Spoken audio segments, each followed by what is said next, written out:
Hello friends welcome back. අපි දැන් මේ ඉන්නේ කතරගම. අපි ඊයේ තමයි කතරගමට ආවේ. අපි දැන් මේ උදේම උදේටත් කාලා යන්න ලෑස්ති වෙනවා සිතුල්පව්ව බලන්න. කතරගමේ ඉඳන් සිතුල්පව්වට කිලෝමීටර් 18ක් විතර තියෙනවා. අපි මේ මැප් එකක් දාගෙන ඒ පෙන්වන පාර දිගේ යන ගමන් තමයි මේ ඉන්නේ.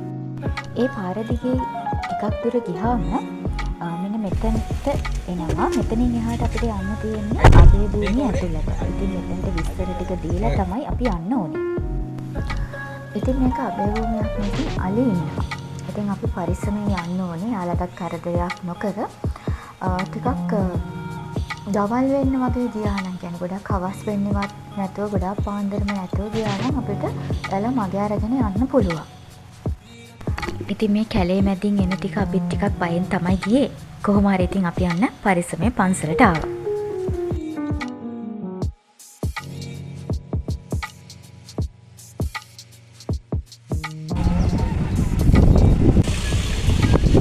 ඉතින් මෙතන ලොකු වාහන පාක් එකක් තියෙනවා. අපි වාහනේ දාලා දැන් ඇතුළට යන්න තමයි හදන්නේ. සිතුල්පව්ව විහාරය හම්බන්තොට දිස්ත්‍රික්කයේ තමයි පිහිටලා තියෙන්නේ.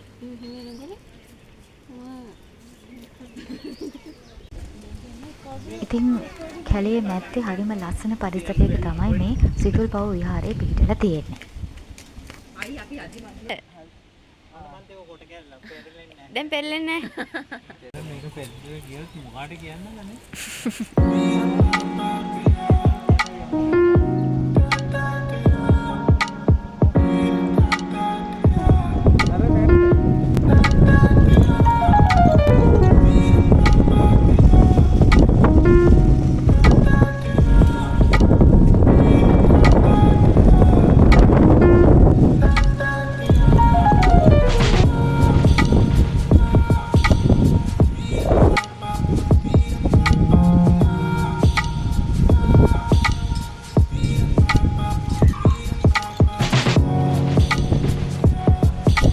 සිතුල්පව්ව විහාරය කාවන්තිස්ස රජතුමා කරවන ලද්දක් කියලා තමයි සඳහන් වෙන්නේ.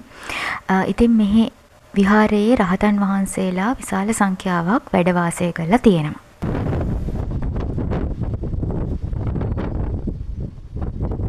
සිතුල්පව්ව විහාරයේ කුඩා සිතුල්පව්ව කියලා තවත් විහාරයක් එහා පැත්තෙන් තියෙනවා.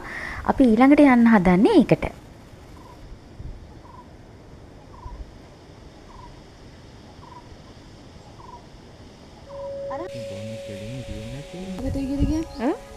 ඒක ඇවිල්ලා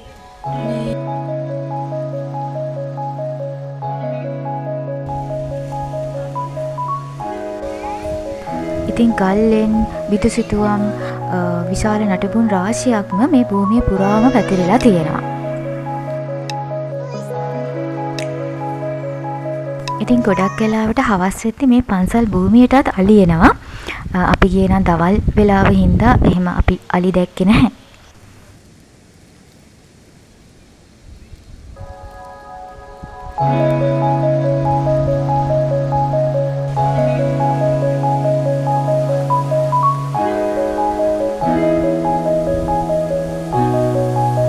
දැන් මේ අපි නගින්න යන්නේ කුඩා සිතුල්පව්වට. ඉතින් කුඩා සිතුල්පව්වත් කුඩා කඳු ගැටයක් උඩ තමයි තියෙන්නේ. ඉතින් ඒකටත් ටිකක් දුර නගින්න ඕන.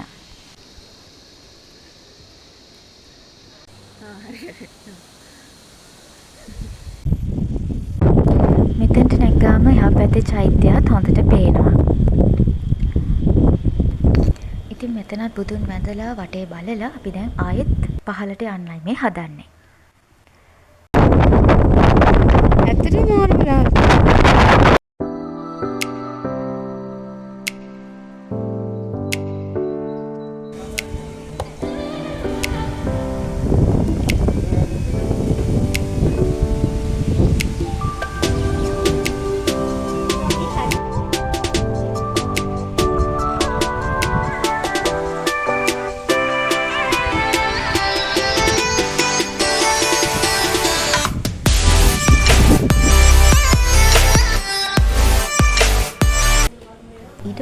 පහළට බහැලා ඊළඟ තැනට යන්න කලින් මෙතනින් බෙලිමල් බීම ඒවා බිව්වා.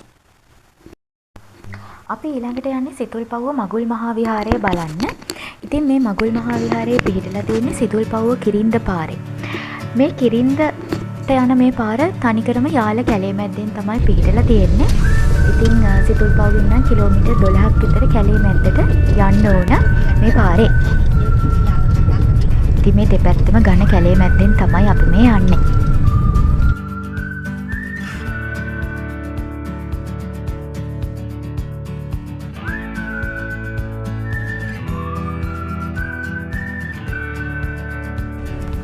කැලේ ඈතින් මුවපැටියෙක් ඉන්නවා දැක්කා.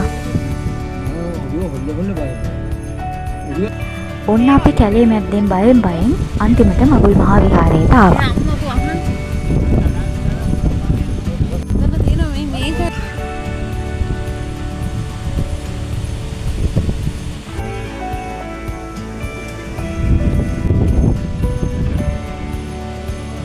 ඉතින් යාල කැලේ මැද්දේ හරිම ලස්සන පරිසරයක තමයි මගුල් මහා විහාරය පිහිටලා තියෙන්නේ.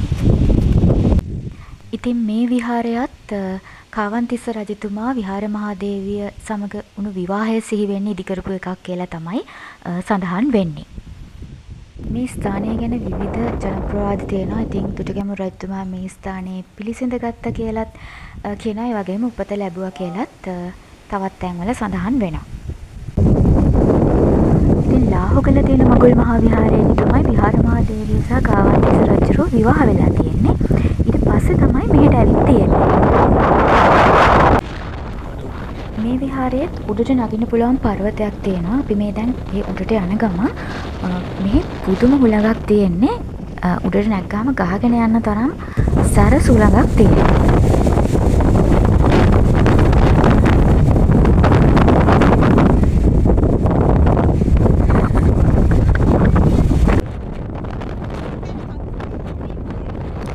හුලඟේ සද්දේ අපි ගියපු වෙලාවේ නම් මේ විහාරේ කවුරුත්ම හිටියේ නැහැ. බලන්නත් තව එක කට්ටියක් අපිට පස්සේ ආවා. එහෙම ගොඩාක් අර සිතුල්පව්වේ වගේ සෙනඟ ඇවිත් හිටියේ නැහැ. හැබැයි මෙතනත් ඇවිත් බලන්න ඕන ලස්සන තැනක්. මගුල් මහා විහාරයත් බලලා ඊට පස්සේ අපි ඒ පාරෙම දැන් මේ කිරින්දට යන ගමන්. කිරින්ද පන්සලට යන්න කලින් අපි හිතුවා දවල්ට කාලා ඉන්න ඕන කියලා. දවල්ට කාලා අපි දැන් මේ කිරින්දට යන ගමන් මගදී අපිට මැංගුස් ලොරියකුත් හම්බුණා. ඉතින් අපි මැංගුසුත් ඒකෙන් ගත්තා.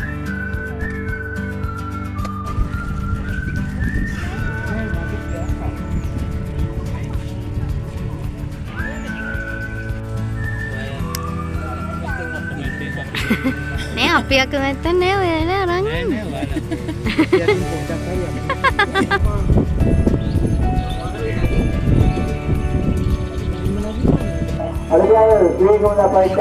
විහාර මහාදේවිය මුදුට විලිදුන්නට පස්සේ මෙතනට ගොඩ වැස්සා කියලා තමයි ඉතින් සඳහන් වෙන්නේ.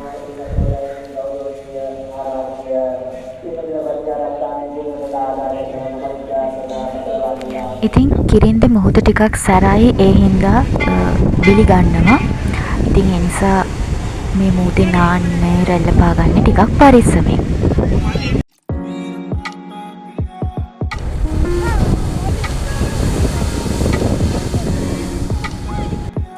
කිරින්දෙන් පස්සේ අපි මේ යන්නේ තිස්සමහාරාම පැත්තට. මේ පහු වෙන්නේ යෝධ කණ්ඩිය.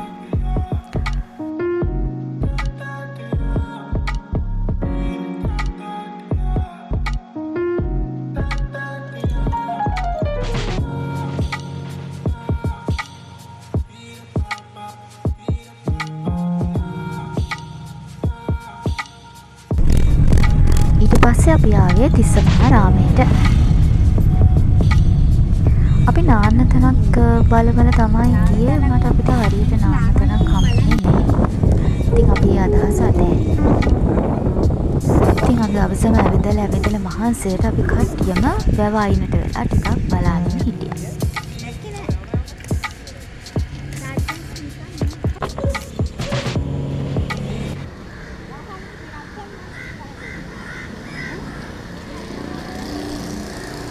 ඊට පස්සේ අපේ අද දවසේ අන්තිම තැන වෙච්ච තිස්සමහාරාම චෛත්‍යයත් වැඳලම අපි ඉන්න තැනට යන්න හිතුවා. ඊට පහුවෙන්ද උදේ අපි මේ යන්නේ රිදීගම සෆාරි පාක් එකට. යන්න කලින් උදේට කෑවා.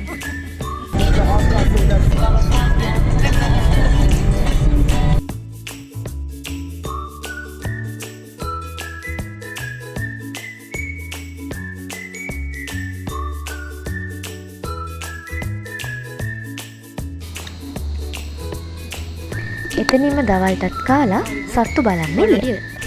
ජීප් එක එනකන් තමයි මේ හෝල්ට් එකට වෙලා බලාගෙන ඉන්නේ. ඕන නම් බස් එකේ යන්නත් පුළුවන්. මේක නැගලා තමයි අපි ගියේ.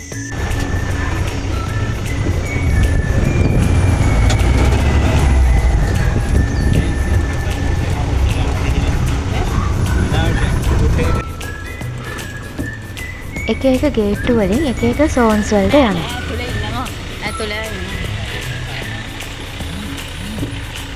මේ මුලින්ම යන්නේ සිංහයෝ ඉන්න කොටසට.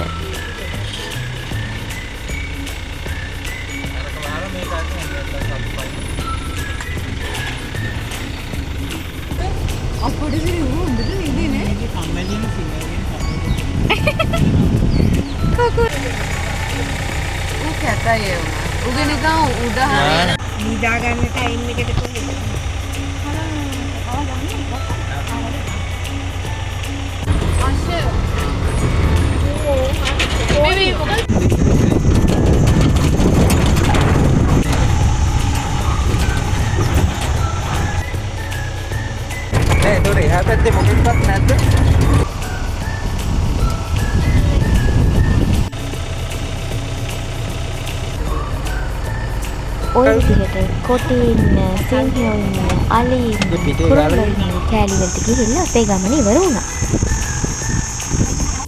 ඔය විදිහට අපේ හම්බන්තොට ගමන ඉවර කරලා අපි ගෙදර එන්න ආවා.